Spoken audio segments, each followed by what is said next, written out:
Nuhun.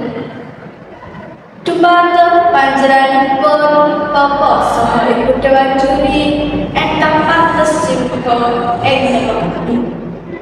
Ugi panjenenganipun Bapak Ibu Dwijo ingkang sapupu dahat Sidarsino. Datang katalumpen kadang siswa ingkang sangat kawula tresnani.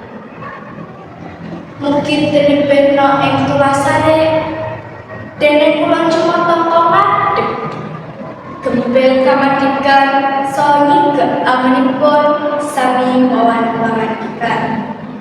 Langkung rumiyin sumangga kula nderekaken amujaken raos puji saha syukur dumateng Gusti ingkang Maha Agung ingkang sampun paring berkah miwah pawujudan satemah ing wanci menika.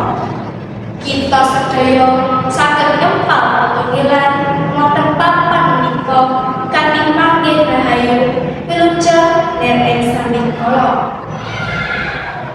Para ingkang kinurmatan ing kalendhangan menika kula badhe matur kanthi sisiran. Mulinakake maca buku kanggo nindakake kawula. Mulinakake maca buku kanggo nindakake kawula. Ninggih salah sawijining pameco ingkang kedah kasarira kajiwa lan nindakaken dening para siswa ing perkuliahan. Pribahasa nindakaken bilih buku menika minangka jendelaning donya. Lewat buku kita saged ningali bab-bab ingkang liyan tanpa kedah menolak ananging ing jaman modern serba digital minat maos buku sangsaya suda. Kathah tiyang ingkang langkung ningali media sosial tinimbang maos buku.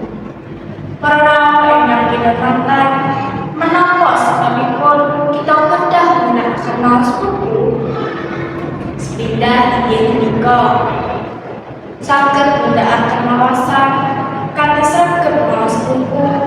Wawasan lan kawula kita badhe ndamiyan amargi ilmu ingkang wonten ing donya menika tanpa wates. Ingkang kaping kalih latih otak lan pikir kanthi sregep maos buku, nglatih konsentrasi daya pikir kritis serta ngembangaken imajinasi. Ingkang kaping tiga sikap pikir ingkang langkung wiyar kanthi sregep maos buku ngacakipun kagungan pamikiran ingkang langkung wiyar langkung cekatan anggenipun ngrampungaken sedaya permasalahan ingkang dipun hadapi. Mulinakaken maos buku pancen boten gampil menawi dereng dados pakulinan. Pramila monggo kita wiwiti kanthi bab-bab ingkang aneh ingkang cocok kaliyan hobi utawi keremenan kita piyambak. Mugi saged kinarya wewenang dumateng sedaya siswa anggenipun nglampahi kawiyatan. Satemah mulinakaken maos buku andadosaken ingkang manani manah.